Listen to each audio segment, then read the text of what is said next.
Years DSC school assistant గణిత శాస్త్రము తెలుగు మరియు సంస్కృత అకాడమీ ఆంధ్రప్రదేశ్ వారి బుక్ అండి. ఇందులో కంటెంట్ ఉన్నాము. రేఖాగణితము, అంకగణితము, సంఖ్యా వ్యవస్థ చెప్పుకున్నాము. క్షేత్రగణితంలో ప్రాక్టీస్ బిట్స్ చేసుకుంటున్నామండి. అవి వచ్చేసి క్రితం వీడియో కంటిన్యూషన్గా ఈ వీడియోనండి.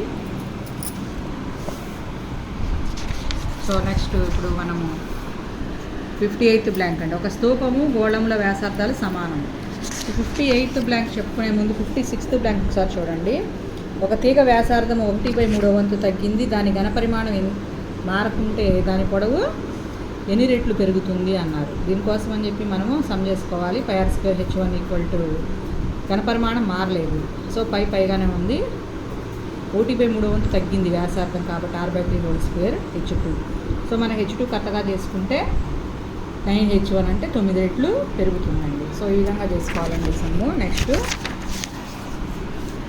58th సమ్ వచ్చేసి ఒక స్తూపము గోళంలో వ్యాసార్థాలు సమానము, వాటి ఘనపరిమాణాలు కూడా సమానము. అయితే స్తూపం ఎత్తు దాని వ్యాసార్థానికి ఎన్ని రెట్లు ఉంటుంది అన్నారు. సో దీనికోసం అని చెప్పి సమ్ చేసుకుంటే మనకి 4/3 ఉంటుందండి. నెక్స్ట్ ఇక 12 సెంటీమీటర్ల వ్యాసార్థం గల వృత్తాకారపు రేకు, దాని నుండి 60 డిగ్రీలు సెక్టర్ కత్తిరించి మిగిలిన వ్యాసార్థం వెంబడి అతికించారు. అప్పుడు ఏర్పడే ఆకారం భూవైశాల్యం ఎంత అన్నారు. ఈ సమ్ మీరు అభ్యర్థులు కొంచెం చేసి చెప్పండి. 314 కరెక్టా లేకపోతే 286 కరెక్టా? ఈ 4 ఆప్షన్స్లో ఏది కరెక్టో చెప్పండి. ఒక గోళము ఘనపరిమాణం ఇచ్చారు. అయితే గోళం సంపూర్ణతల వైశాల్యం ఎంత అన్నారు. 4/3 πr³ ఇచ్చారు. దాని నుంచి 6 కనుక్కొని సంపూర్ణతల వైశాల్యం 4πr² కాబట్టి చేస్తే మనకి 5544 వస్తుందండి. నెక్స్ట్ ఒక ఘన అర్ధగోళం ఘనపరిమాణం ఇచ్చారు. అయినా దాని సంపూర్ణతల వైశాల్యం. ఈ సమ్స్ అన్నీ కూడా ఫార్ములాస్ గుర్తుంటేనే కరెక్ట్గా వస్తాయండి. ఫార్ములాస్ బాగా ప్రాక్టీస్ చేసుకోవాలి. క్షేత్రగణితం అంటేనే ఫార్ములాస్తోనే ముడిపడి ఉందండి.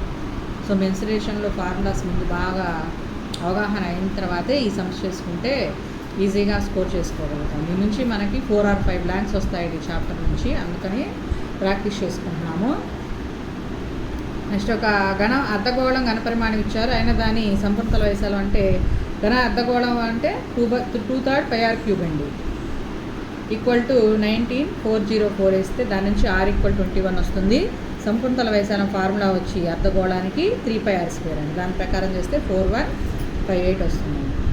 నెక్స్ట్ 10 సెంటీమీటర్ల వ్యాసార్థం గల ఒక సీసపు గుండును కరిగించి 5 మిల్లీమీటర్ల వ్యాసార్థం గల ఎన్ని బంతులు తయారు చేయవచ్చు. ఒకదాని నుంచి ఇంకో దానికి మార్చేటప్పుడు పెద్దదాని యొక్క ఘనపరిమాణంపై చిన్నదాని యొక్క ఘనపరిమాణం వేయాలి అని చెప్పాను కదండి. ఆ విధంగా గుండు గోళాకారంలో ఉంటుంది కాబట్టి గోళం ఘనపరిమాణం సూత్రం 4/3 πr³ వేసేసి చేయాలండి. సమ్ము చేస్తే మనకి 8000 వస్తుంది. నెక్స్ట్ ఒక గోళం ఘనపరిమాణము దాని ఉపరితల వైశాల్యాలు సంఖ్యాపరంగా సమానమైతే వ్యాసార్థం ఎంత అన్నారు. ఇప్పుడు గోళం ఘనపరిమాణం సూత్రం వచ్చి 4/3 πr³, ఉపరితల వైశాల్యం సూత్రం వచ్చి 4πr². క్యాన్సిలేషన్ చేస్తే మనకి r=3 వస్తుందండి. వాళ్ళు అడిగింది వ్యాసార్థం కాబట్టి 3.